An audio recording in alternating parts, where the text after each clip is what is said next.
నమస్తే SP news కి స్వాగతం।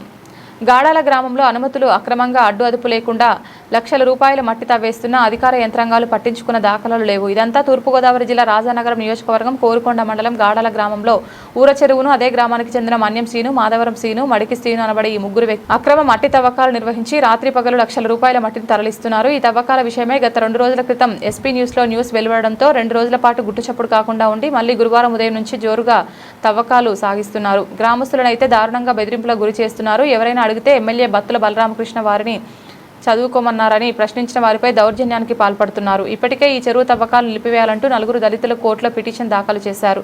ఆ 4 వ్యక్తులపై కక్ష సాధింపు చర్యల్లో భాగంగా మన్యం శ్రీను పంచాయతీకి చెందిన సేవలు, తాగునీటి సరఫరా నిలుపుదల చేశారు। దాంతో వారు నానా ఇబ్బందులు పడుతున్నారు। ఇదంతా తెలిసి కూడా అధికార యంత్రాంగాలు ఏమీ పట్టనట్లు వ్యవహరించడంపై పలు అనుమానాలు వ్యక్తమవుతున్నాయి। ఇప్పటికైనా అధికారులు స్పందించి గాడాల ఊర చెరువు తవ్వకాలు నిలిపివేయాలని గ్రామస్తులు కోరుతున్నారు।